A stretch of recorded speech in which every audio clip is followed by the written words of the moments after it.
So I'm all for more LGBTQ characters in cinema, video games, what have you, but I'm getting really tired of this shit where it's like companies expect us to like applaud like gullible fish. Don't know what that meant, but I'm getting really sick and tired of companies like Disney putting like throwaway LGBTQ characters in movies just so they can say, hey, we put a gay character in our movie, we're very progressive. And I'm just tired of these bare minimum requirements for representation in movies. Like, you know, I really wanted a gay Elsa. We could have had a gay Elsa. That would have been something to write home about. She's a protagonist, she's cool, and you know, if she was a lesbian or bisexual, that would be great.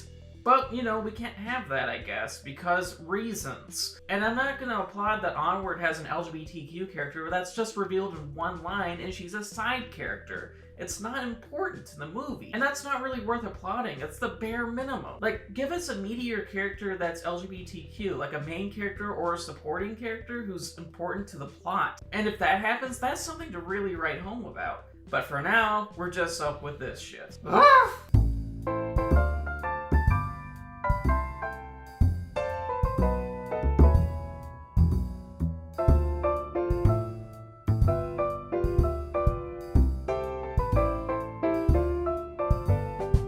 Life's wonders are easy to miss. Amid our banal everyday lives, we are bogged down by our jobs, home life, and schoolwork to the point that we forget about the world's more majestic qualities. Whether it's the natural beauty of locations like the Grand Canyon, man-made mechanical wonders like skyscrapers, the mysteries of space, or the mere existence of the duck-billed platypus, actually especially the duck-billed platypus, just look at that thing. It's a mammal with venom! Anyway, with these wonders, we regularly sweep aside these awe-inspiring items in favor of a dreary routine. While tunnel visioning our way through daily existence, we forget that life is bigger than just us. Living is, in and of itself, a miracle, and all too often, we take this magic for granted. Kinda like Viagra. Onward captures this feeling on a literal level. The good new Disney Pixar animated movie by director Dan Scanlon transports audiences to a fantasy realm reminiscent of modern-day suburbia. In the introductory sequence, the film explains that magic once existed in abundance, and wizards channeled this power in order to benefit every fantastical species. As time marched on, however, the world's creatures abandoned magic for the convenience of science. Onward's realm, filled with car traffic, gas stations, family-themed restaurants, and pawn shops, contains more in common with our dull reality rather than a J.R.R. Tolkien-style Middle-earth or a George R.R. Martin-style Westeros. As a result, magic itself has become a relic of the past, kind of like horse carriages or Kiss. Ian Lightfoot, Onward's lead protagonist, personifies this theme. Ian is an elf with severe social anxiety. At high school, Ian interacts with his classmates in a timid manner and can't even muster up the courage to invite people to his 16th birthday party. Despite being a literal fantasy creature, Ian doesn't see the bigger picture as his anxiety prevents him from regular activities like making friends and learning how to drive. Purely out of fear, Ian can't see the magical qualities inherent to his world, even though there are literal magical creatures staring him in the face and breathing very heavily down his neck.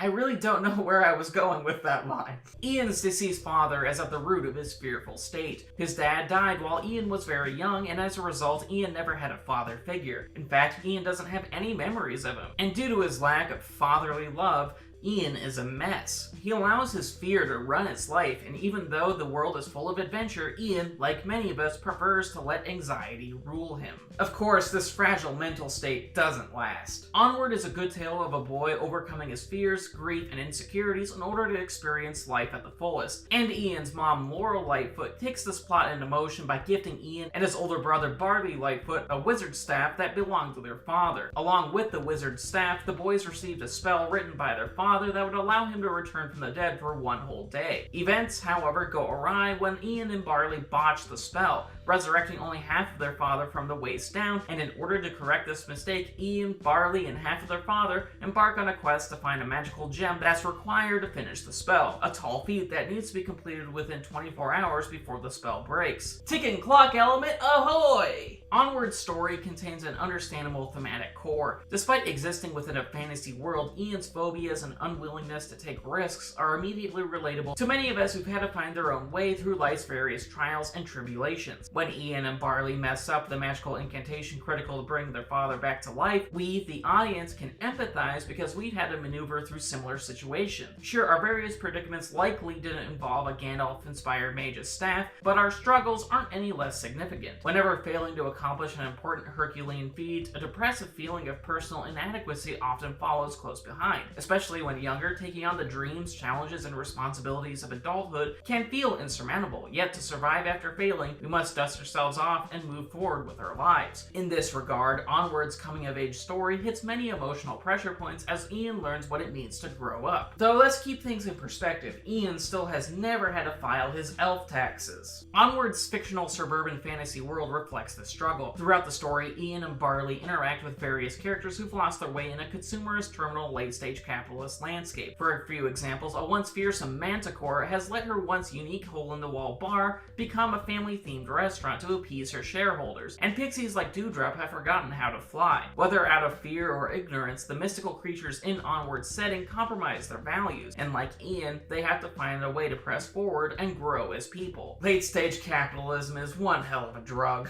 Barley, Ian's older brother, is the most important of these characters. Like many young people, Barley lives at home with his mother despite being old enough to be independent. He's unemployed, drives a dumpy van named Guinevere, and to my adoration, he loves heavy metal and wears a punk rock style battle vest. Even though Ian is somewhat embarrassed to be around him, Barley is the soul of Onward. Despite how Onward's commercialized world repeatedly minimalizes Barley's societal worth, Barley still finds a way to maintain some semblance of positivity in a cynical realm.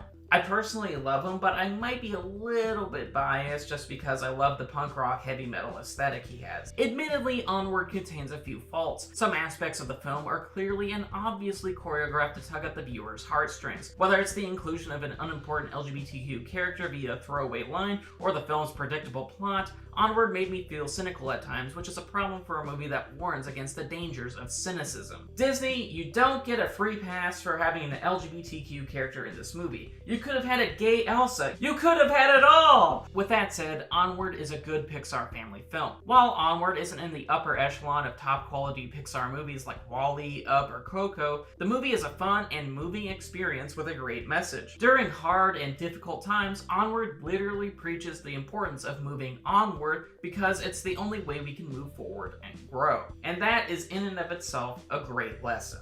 Hey y'all, thank you for watching the video. If you enjoyed it, please hit the like button, subscribe to my channel, and leave a comment. And for my high-tier patrons, Slasher of Vales, Mom, and Miles Nelson, I just want to give you a very special thank you for supporting for what I do.